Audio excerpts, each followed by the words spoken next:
से बुलेटिन की शुरुआत करते हैं खरगोन से खबर, जहां पर डूबने से 3 बच्चियों की मौत हो गई। तालाब में दरअसल नहाने के दौरान यह हादसा हुआ है। तालाब में नहाने गई बच्चियां डूब गई हैं और डूबने से 3 बच्चियों की जान चली गई। एक ही परिवार की तीनों बच्चियां बताई जा रही हैं। भीकन गांव थाना के बेडछा गांव की यह घटना है और इस घटना के बाद गांव में मातम छाया हुआ है।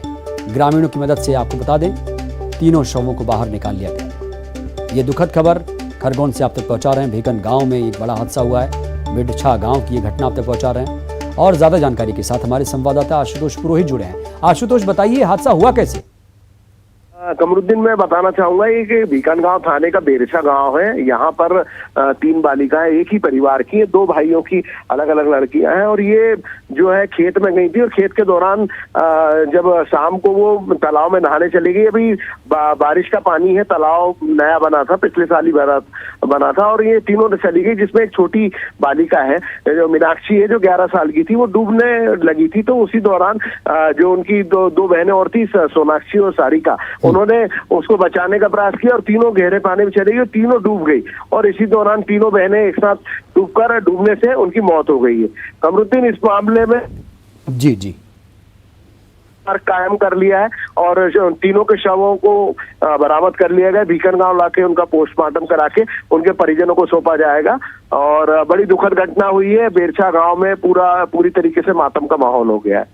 बिल्कुल जाहिर सी बात है, ये दुखद घटना है। शुक्रिया आपका जानकारी देने के लिए। तो गांव में मातम छाया हुआ है। किसी को ये यकीन नहीं हो रहा है कि इस तरह की घटना इस गांव में हो सकती थी।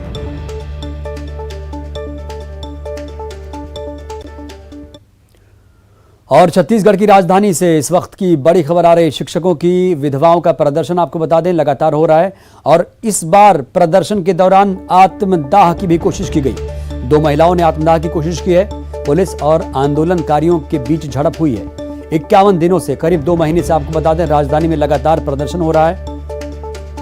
इससे पहले कफन बांधकर भी महिलाओं ने प्रदर्शन किया था, आपको याद होगा। अनुकंपा नियुक्ति की मांग को लेकर ये सड़क पर उतरी हैं।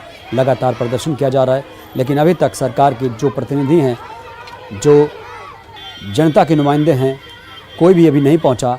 कम से कम आश्वासन देता, इनके हौसले बढ़ते, लेकिन ऐसी कोई उम्मीद यहाँ पर नज़र नहीं आ रही है। ना उम्मीदी के बीच पिछले 51 दिनों से, करीब 2 महीने से ये विधवाएं प्रदर्शन कर रही हैं और आज की तस्वीरें आप देखिए।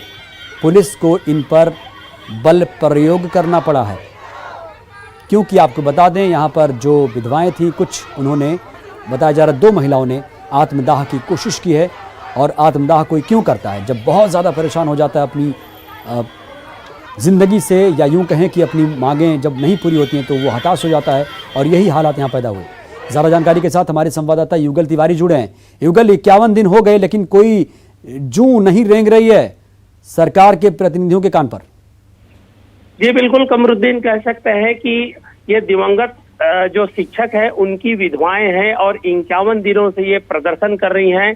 आज छत्तीसगढ़ का जो पर्व है, तीज पर्व है, महिलाएं आज के दिन जो व्रत रखती हैं और घर में जाकर के मायके में या फिर ससुराल में ये पूजा अर्चना करती है। लेकिन आप देख सकते हैं कि यहाँ पर संवेदनाएं बिल्कुल शून्य नजर आ रही है। जो जिला प्रशासन के कहें या फिर जो पंचायत विभाग है और जिस तरह से शिक्षा विभाग है, उनकी संवेदनाएं बिल्कुल शून्य नजर आ रही है। आज के दिन भी इन महिलाओं को पेड़ के नीचे पर धरना प्रदर्शन करना पड़ रहा है और जिस तरह से आज इन्होंने अग्नि समाधि लेने की प्रयास किया, इस दौरान धक्का मुक्की भी हुई। हालांकि पुलिस की मुस्तैदी की वजह से उन्हें रोका जा सका है और इससे पहले भी जो आंदोलनकारी है उन्होंने कफन करके धरना प्रदर्शन किया था। अलग अलग तरीके से प्रदर्शन कर रहे हैं, लेकिन मांगे इनकी एक है कमरुद्दीन, और वो है ये जो अनुकंपा नियुक्ति की मांग कर रहे हैं। लेकिन अभी तक शासन प्रशासन की अगर कान पर जूं नहीं रेंग रही है तो ये चिंता की बात है और चिंताजनक बात कही जा सकती है। आखिर ऐसी क्या परिस्थितियां हैं, ऐसी क्या व्यवस्था है जिनके चलते इनको 51 दिनों से आंदोलन करना पड़ रहा है। और इस तरह से देखना होगा युगल कि अब सरकार क्या इन तस्वीरों को देखकर कुछ आगे तैयारी करेगी, इनसे बातचीत करेगी, इनकी मांगे पूरी करने की दिशा में बढ़ेगी, देखना होगा। और चलिए अब बात करेंगे ब्रिक्स की। ब्रिक्स सम्मेलन की बात करें तो पीएम मोदी 13वें ब्रिक्स शिखर सम्मेलन की अध्यक्षता कर रहे थे, जिसमें 5 देशों के जो शक्तिशाली देश हैं, आपको बता दें ब्राजील, रूस, चीन, भारत और दक्षिण अफ्रीका के राष्ट्राध्यक्षों ने हिस्सा लिया था और अफगान संकट, आतंकवाद और हेल्थ सेक्टर समेत कई मुद्दों पर चर्चा हुई। प्रधानमंत्री मोदी ने कहा कि हाल ही में पहले ब्रिक्स डिजिटल हेल्थ सम्मेलन का आयोजन हुआ। तकनीक की मदद से हेल्थ एक्सेस बढ़ाने के लिए ये एक इनोवेटिव कदम है। साथ ही पीएम ने कहा कि ब्रिक्स ने मल्टीलैटरल सिस्टम की मजबूती और सुधार पर एक साझा स्टैंड लिया। ब्रिक्स ने आतंकरोधी एक्शन प्लान भी अडॉप्ट किया है। वहीं रूसी राष्ट्रपति व्लादिमीर पुतिन ने अफगानिस्तान के मुद्दे पर बातचीत की। उन्होंने कहा कि अफगानिस्तान को अपने पड़ोसी देशों के लिए खतरा नहीं बनना चाहिए। उन्होंने कहा कि पड़ोसी देशों के लिए आतंकवाद, ड्रग्स तस्करी जैसा खतरा अफगानिस्तान को नहीं पैदा करना चाहिए। भारत की अध्यक्षता के दौरान हमें सभी ब्रिक्स पार्टनर्स में और सभी से भरपूर सहयोग मिला है और इसके लिए मैं आप सभी का बहुत बहुत आभारी हूं।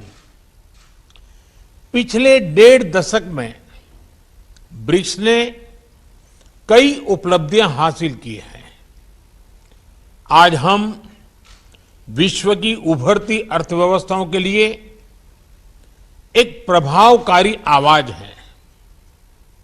विकासशील देशों की प्राथमिकताओं पर ध्यान केंद्रित करने के लिए भी यह मंच उपयोगी हो रहा है। ब्रिक्स ने new development bank, contingency reserve arrangement और एनर्जी रिसर्च कोऑपरेशन प्लेटफॉर्म जैसी मजबूत संस्थाओं का सृजन किया है। यहां रुकेंगे एक छोटे से ब्रेक के लिए।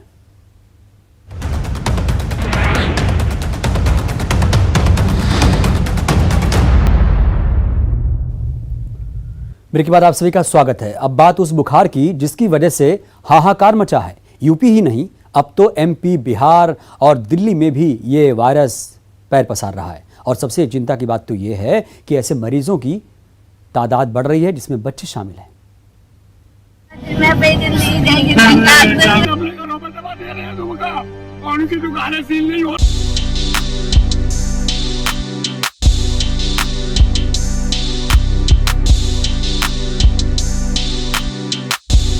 डर नहीं, ये है बुखार का डर।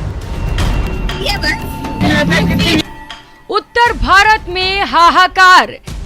ये कैसा बुखार?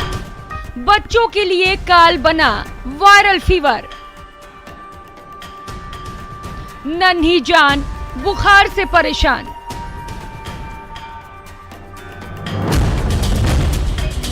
उम्मीदें साथ छोड़ रही हैं, सब्र का बांध टूट रहा है, सपने बिखर रहे हैं क्योंकि लाडले बुखार से लड़ रहे हैं। घरों पर दवा दे रहे हैं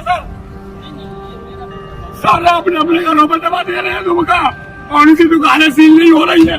प्रशासन ये क्या कर रहा है? इतनी लापरवाही है। और बच्चों को वो दवा नहीं दी जा रही है और उनके लिए उन्हें घुमाया जा रहा है। और यहाँ से पर्ची बनाओ, वहाँ से पर्ची बनाओ, छोटी मोटी दवा देके उनको भगा दिया जाता है यहाँ से। ये बुखार भी उस दौर में आया है जब पूरी दुनिया कोरोना से डरी हुई है। कोरोना की दूसरी लहर के बाद से ही तीसरी लहर की आशंका जताई जा रही थी। ऐसे वक्त में बच्चों के बीमार पड़ने से परिजनों का मन घबरा रहा है। बुखार से हो रही बच्चों की मौत लोगों को डरा रहा है क्योंकि बुखार का ये डर अब तेजी से पूरे उत्तर भारत में पांव पसार रहा है। उत्तर प्रदेश, बिहार, मध्य प्रदेश, देखिए इन तीनों तस्वीरों को। पहली तस्वीर देश के सबसे बड़े सूबे उत्तर प्रदेश की है। सबसे पहले यहीं से बच्चों को बुखार ने दबोचना शुरू किया। दूसरी तस्वीर बिहार की है जहां एक बार फिर बुखार बच्चों को शिकार बना रहा है, जबकि तीसरी तस्वीर मध्य प्रदेश की है। यहाँ भी कुछ दिनों से बुखार के मामले तेजी से आ रहे हैं, लेकिन सबसे पहले बात यूपी की, जहां के फिरोजाबाद में इस बीमारी ने न जाने कितने मासूमों की जिंदगी ले ली। बावजूद इसके बुखार के कदम नहीं रुके।